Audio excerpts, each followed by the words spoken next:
Welcome back to the Yaffee program. Of course, we're here once again, News Talk 770 AM 92.5 FM, WVNN.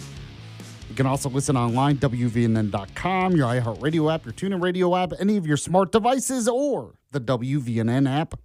So we've been talking a lot about it today. This landmark Supreme Court ruling that puts the Voting Rights Act back to its original purpose and gets rid of this racial gerrymandering that Democrats have done to basically just get more Democrats elected. And joining me on the show right now is candidate for lieutenant governor, former Alabama Republican Party chairman John Wahl. He says Alabama must be ready to call a special session on congressional maps following this ruling. John, thank you so much for coming on. John, are you there? Yes, sir. Can you hear me now? Oh, yeah. Yes, I can. There you go. There you go. Thank you so much for coming on. Yeah, for sure. Good to be on the show. And look, I think you just hit the head. You hit it dead on when you were saying, this is not about race. This is not about looking out for minorities. This is about Democrat control. It always has been. It always will be. The Democrats use, race as a tool, as a political weapon in their fight to hold control of the U.S. House. And that's what this has been about for years. It's what we're facing right now. And it's why I believe that Alabama has to be ready, and not just ready, but fighting for our equal treatment under the Constitution. Just like these Democrat states are redistricting, Alabama has to be ready to do it, not just ready, but willing to fight and make sure that we have the equal opportunity under the law. Now, you say they have to be ready to do it.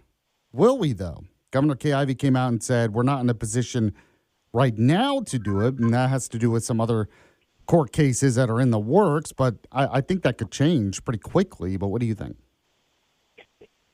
Look, I think it has to. I mean, like I said, and obviously I am, the Trump endorsed candidate for lieutenant governor, and so I'm very in touch with what's happening in D.C. with making sure that Trump has the tools he needs to get his agenda done. And so I think this is far bigger than just Alabama. This is about the future of our country. This is about the conservative agenda, and we know these Democrat states are going to the mat. We just saw it with Virginia, where they're voting, potentially removing 3 to 4 Republican districts in Virginia. And Alabama has to have that same intensity. We need our Republican leaders to have that same intensity, not to be willing to wait, but to push now to find a way for us to call that special session, redistrict, and make sure the people of Alabama are representing the values. Our members of Congress are representing the values of the people of Alabama. Yeah, and you're not the only one calling for this. Mo Brooks, former congressman running for State House, has said it. Barry Moore, congressman running for the Senate, has said it. I saw Lieutenant Governor, the current Lieutenant Governor, Will Ainsworth, has said it. So it does seem like there is some pressure to get this done sooner rather than later. No, look, absolutely. So currently there's an injunction from a lower court saying that Alabama cannot redistrict their lines until after the census of 2030. I think that that injunction is unconstitutional. I think it's very clear with the Supreme Court ruling yesterday that there's a new system in place, and I think that Louisiana, other states have the opportunity to redraw. And there is no reason that Alabama should not ask for that injunction to be, overturned, and we have the equal opportunities for other states. Like this all goes back to fairness. We know that constitutionally, states should be treated equally by the federal government, and right now Alabama is not being treated equally. We're being treated unfairly, and the people of our state are being treated unfairly. And I think we need leaders. And look, this is one of the reasons I'm running for lieutenant governor, because I think we need leaders that are willing to go out there and be bold and fight back, stand on the 10th Amendment, stand on the rule of law and the Constitution, and fight for the people of the state. Speaking with John Wahl, he is running for lieutenant governor. What would you say to those that, I believe Chuck Schumer has already said it, he's in a competition with Adam Schiff to be the slimiest member of the Senate, in my opinion, but Chuck Schumer has said that this is like Jim Crow, bringing back Jim Crow. What do you think? Yeah, I mean, look, let's remember why the Civil Rights Act was and the Voting Rights Act was passed in the first place. It's because of the Democrat Party and their abuse of the election system, keeping black voters from being able to go to the ballot box. So let's keep in mind why this law was created and who the perpetrators were. The Democrat Party has a very shaky history when it comes to racism. They're the ones who have abused the system. They look at people based on the color of their skin. While the Republican Party has been the party that stands for civil rights. We stand for equal protection under the law. We stand for people's right to be able to vote.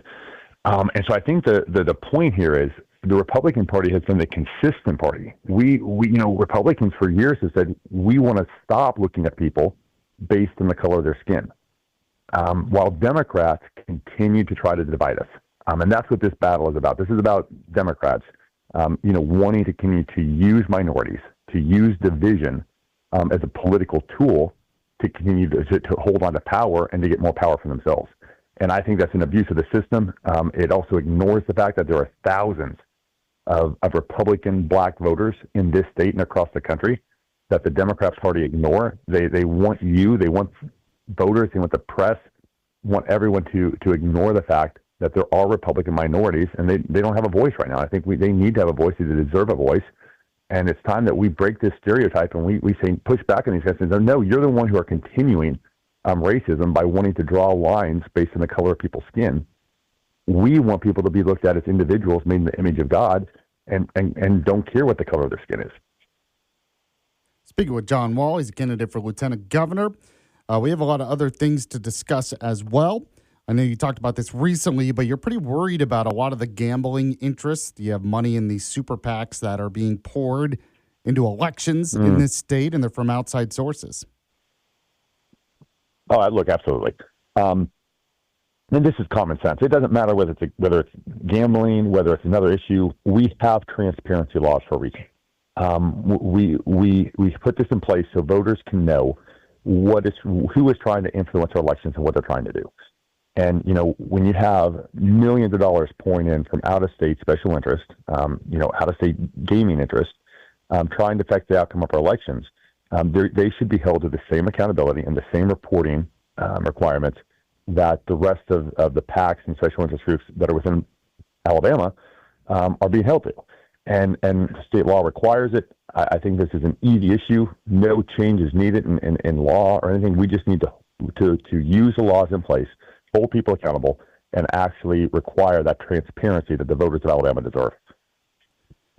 Now, a lot of this is because, there does seem to be a push to legalize gambling. It seems more and more people might be for it. What are your thoughts on that in a lottery, of course?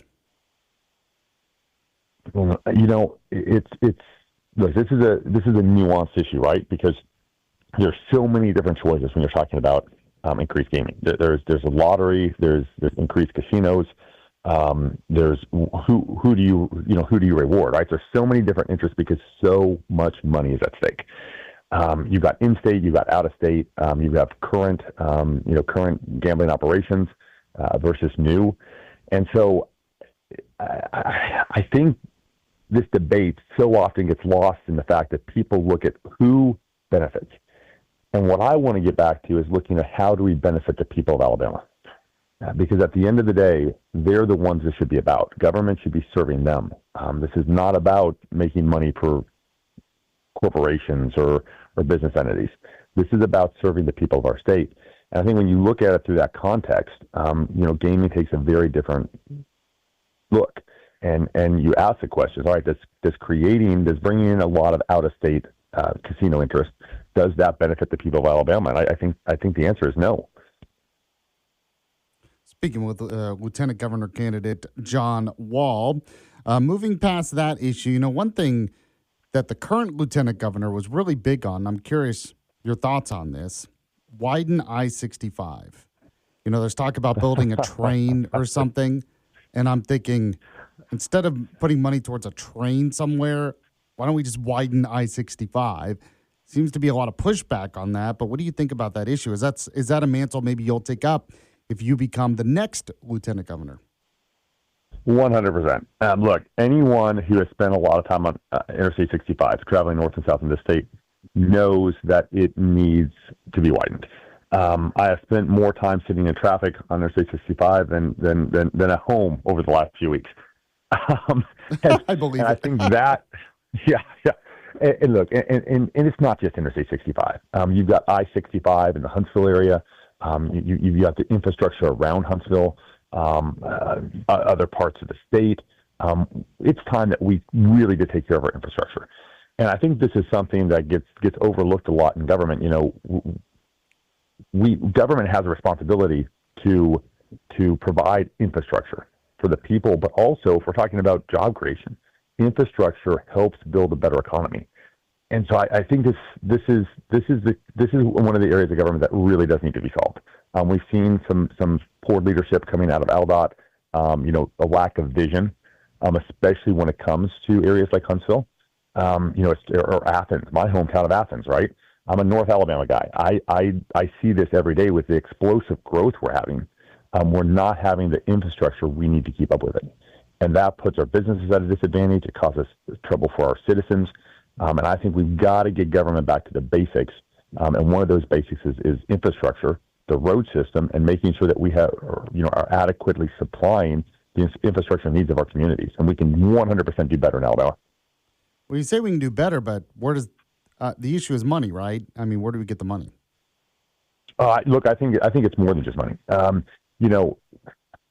So government is one of those things where sometimes you throwing more money at something doesn't necessarily make it better. I'm going to give you an example. ALDOT right now, if I never see another billboard or TV commercial from ALDOT telling me to buckle up or follow this law or that law, I would rather that money go to roads. I'd rather see that in pavement. There is absolutely waste in government that can be focused back to where it needs to be. And I'm a big supporter of starting something like an Alabama Doge, where we look at this and we make sure that every single agency is using its money to the best and most effective, in the best and most effective ways.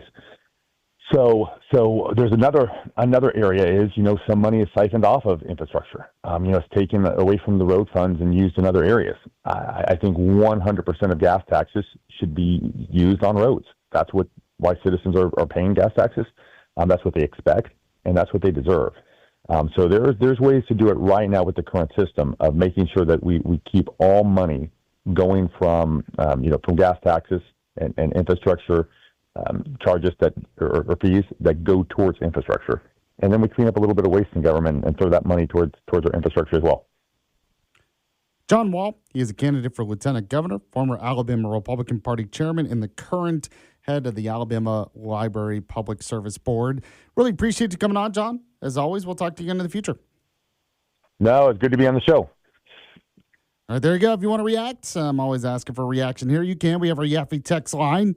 As I mentioned, I'm just branding everything with my name. I mean, Trump does it, so I can do it for my show. The Yaffee text line, 866-494-9866, 866-494-WVNN. We'll be back with the Yaffee program rewind in just a moment. Stay with You're us. listening to Yaffee on WVNN.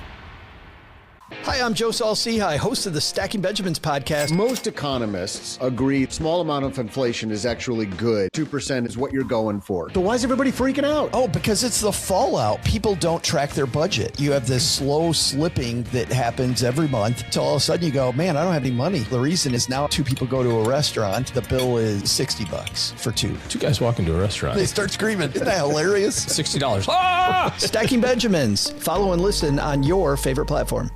Hi, I'm Joe Saul-Sehy, host of the Stacking Benjamins podcast. Most economists agree small amount of inflation is actually good. 2% is what you're going for. So why is everybody freaking out? Oh, because it's the fallout. People don't track their budget. You have this slow slipping that happens every month till all of a sudden you go, man, I don't have any money. The reason is now two people go to a restaurant. The bill is $60 for two. Two guys walk into a restaurant. They start screaming. Isn't that hilarious? $60. Ah! Stacking Benjamins. Follow and listen on your favorite platform.